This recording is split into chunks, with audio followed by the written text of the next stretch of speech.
Kalau saya mengatakan, kalau mau jujur, selama Pak Rory jadi gubernur tidak ada prestasi yang dicapai beliau. Di bidang apa? Tidak ada. Di bidang ekonomi apa capaian beliau? Di bidang pembangunan Indonesia tidak ada capaian beliau. Tidak ada sesuatu yang unik dan menarik. Yang wah. Apalagi yang monumental. Misalnya kalau HBA ada monumen yang dibangun, ada kebanggaan yang dibangun, ada distingsi. Orang kalau ke Jambi gental aras selama HBA. Itu nyata, monumen nyata. Nah, Pak Rory ini monumennya apa? Saya lihat tidak ada. Monumennya paling pantun dan syukur pengen ngaji, itulah monumen dia. Tidak ada monumen lain yang bisa membuat kebanggaan di tingkat nasional. Oke. Mungkin juru bicara bisa menjawab semua itu. Apa prestasi Pak Rory itu? Baik, ya. Itu pertanyaan yang bisa dibanggakan. Jawab, ya. Kita tidak gentar menjawab. Ya. Sebetulnya tantangan seperti ini yang kita butuhkan. Ya. Kita tidak alergi dengan kritik, kita siap, ya. Sepanjang ini perlu diingat. Apalagi itu keluar dari mulut insan akademis, ya, betul-betul harus patokannya adalah data. Ya. Kalau bukan data, kualitas obrolan kita itu warung kopi, ya, harus diingat itu. Baik, saya akan klarifikasi. Kalau kita bicara pertumbuhan ekonomi, ya, kontraksi pertumbuhan ekonomi nasional sekarang itu 5, harus diingat itu, ya. Dan kontraksi pertumbuhan ekonomi Jambi itu 1, kita ketahui daerah tetangga kita misalnya Sumatera Barat itu sudah 4, jadi dia selisih dengan nasional itu nggak jauh. Kalau kita bicara provinsi Jambi, selisihnya jauh. Di sini bisa kita lihat bahwa provinsi Jambi memiliki prestasi dalam menghadapi pandemi corona. Ya, ini data objektif. Sekali lagi, kritik tidak ada soal sama sekali, asalkan betul-betul berbasiskan data. IPM, silakan kita buka data. Apakah IPM kita turun atau tidak? Apakah naik? Datanya jelas menunjukkan. Ya, kenaikan itu di atas 1%, dan di atas rata-rata pertumbuhan IPM daerah-daerah di mana kandidat lain itu berasal. Ya, saya kira cukup jelas di situ.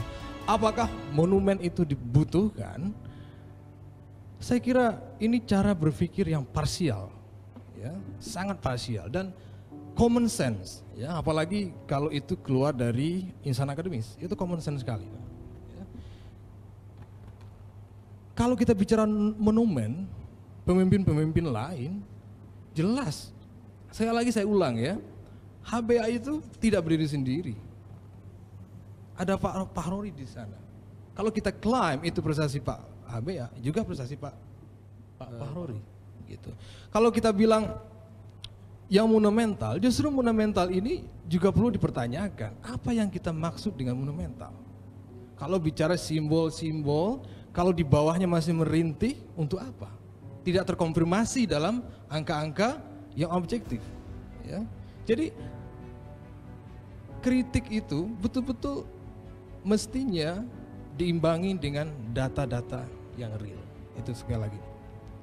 Kemudian kalau kita bicara prestasi, tadi saya sudah coba keluarkan bagaimana misalnya beliau punya prestasi dalam menghadapi corona, ya, inovasinya justru nomor 1 di Indonesia. Mau data apa lagi? Kalau ada yang bilang itu bukan sebuah prestasi, itu pernyataan yang dipertanyakan, ya. Nah, itu pernyataan semacam apa? Karena tidak betul-betul tidak didasarkan atas data yang objektif. Oke, mungkin saya lempar sama Bung Asa, ada tanggapan? Apa yang sampai artinya monumen itu tidak penting katanya. Jadi begini, kita mau mengatakan pemimpin tuh programnya ada ciri khas, distingsinya apa? Misalnya begini, saya bukan karena memuji HBA Jambi Mas, jelas SDM, memberi beasiswa anak-anak ke luar negeri, beasiswa anak perguruan tinggi terbaik, kemudian ada apa? Parodi wakil, iya. Betul, iya betul. Nah, distingsi ini yang saya masukkan. Parodi apa? Kekhasan dia, program dia selama dia menjadi 2 tahun ini atau menjadi wagub segala macam. Semuanya porak-poranda, artinya bersama Selamat Zola itu porak-poranda. Tidak ada yang bisa dibanggakan secara nasional. Monumental itu penting, monumen itu penting. Monumen itu membangun kebanggaan bagi masyarakat, membangun ciri khas bagi kota Jambi itu apa? Itu memang satu waktu masih dikritik, tapi jangka panjang itu bagus. Apa yang dikenal orang misal dari Jakarta, di Jambi apa yang menarik? Yang menarik Jambi, oh di Jambi ada Gentala Aras, oh di Jambi ada ini ada itu. Nah yang seperti ini yang saya masukkan. Saya ingin tanya, kebanggaan di bidang infrastruktur di mana Pak Rory? Di bidang pendidikan di mana? Pertumbuhan ekonomi di mana? Bandingkan dengan Bengkulu, Sumatera Selatan, Riau dan sebagainya. Itu yang kita lihat. Kalaupun pertumbuhan lebih bagus itu bukan karena treatment pemerintah, tapi karena memang masyarakat yang memang berdaya, masyarakat yang punya kredibilitas sendiri. Ingat, yang diukur itu adalah treatment pemerintah.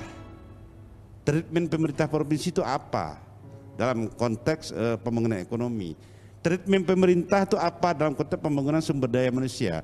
Treatment pemerintah itu apa dalam konteks pembangunan kebudayaan? Treatment pemerintah itu apa dalam konteks pembangunan keagamaan? Itu yang penting.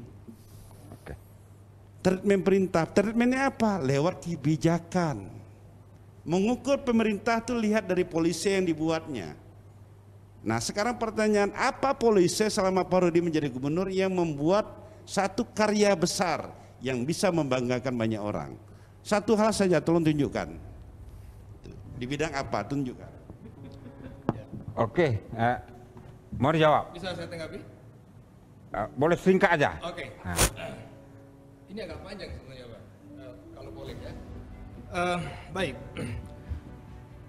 Baik, memang sekali lagi ya, karena saya juga latar belakangnya dunia akademik dan kebetulan hari ini saya memainkan peran yang berbeda. Ya. Kritik juga harus didasari dengan realitas. Ya. Apakah kritik itu atau ekspektasi itu sesuai tidak dengan realita yang ada, gitu ya. Kalau kita tuntut Haji Fakhrori membuat monumental besar hari ini, orang akan justru menuduh beliau. Itu monumen salah satu yang saya tanya. Enggak, saya tanggapi dulu Pak. Saya Bapak ngomong saya tidak saya sanggah Pak. Enggak. Ini Bapak ngomong saya dengarkan. Tolong dengarkan saya juga ya. Saya dengarkan dengan baik Bapak ngomong. Jadi, nah, ini pengamat yang tidak sabar kalau begini. Ya. Enggak gini. Iya. Kita harus kesempatan ya. Oke, gini. Singkat, padat dan tepat. Begini, kita harus clearkan soal ini ya. Hari ini yang kita hadapi real adalah pandemi corona. Kalau ada pemimpin membangun monumental hari ini, membangun simbol-simbol monumental, itu salah sasaran. Ingat beliau itu dilantik menjadi gubernur itu 2019. Dan tanpa wakil sampai hari ini. Harus diingat itu. Ketika beliau mampu, kalaupun tanpa mampu, wakil itu skenario. Bapak itu tuduhan, ini udah nada-nada tim ses kalau menuduh tanpa data begini. Jadi saya kira tahun pertama beliau mampu menjaga transisi itu dengan baik, memuluskan transisi dari kepemimpinan lama ke kepemimpinan yang baru. Kemudian ada corona. Dan sekali lagi prestasi beliau dalam menghadapi corona ini cukup real. Dan datanya jelas. Kalau hari ini kita meminta beliau membangun seperti Gentala Aras, tadi ingat saya tidak bilang itu tidak penting ya. Saya bilang kalau itu dibangun tanpa ada disertai dengan backup fundamental ekonomi kita juga percuma. Untuk apa bangun monumental yang besar-besar? Terutama masyarakat kita masih membutuhkan backup secara ekonomi, membutuhkan bantuan sosial, apalagi di saat hari ini di mana corona betul-betul singkat aja Pak. mendowngrade ya aktivitas ekonomi masyarakat. Jadi saya kira ini tidak realistis kritik seperti ini. Kalau kita bicara monumental, satu kebijakan saja. Kebijakan corona itu cukup clear. Dan itu diapresiasi Satu oleh kebijakan pemerintah membanggakan. pusat bahwa Provinsi Jambi adalah yang terbaik dalam berinovasi menghadapi corona. Kebijakan Oke. apa lagi yang Anda maksudkan? Nah, karena ini corona, Pak Polri itu tidak sempat bangun monumen. Pilih 5 tahun lagi akan dibangun. Itu yang Pak jawab. Iya, tentunya Ya. masyarakat kita cerdas. Masyarakat kita bisa menyimpulkan mana arah pernyataan saya. Beri kesempatan beliau waktu sebagai gubernur. Ingat ya, bukan sebagai wakil gubernur, sebagai gubernur. Insya Allah ya, masyarakat Jambi akan dalam keberkahan Allah Subhanahu wa taala.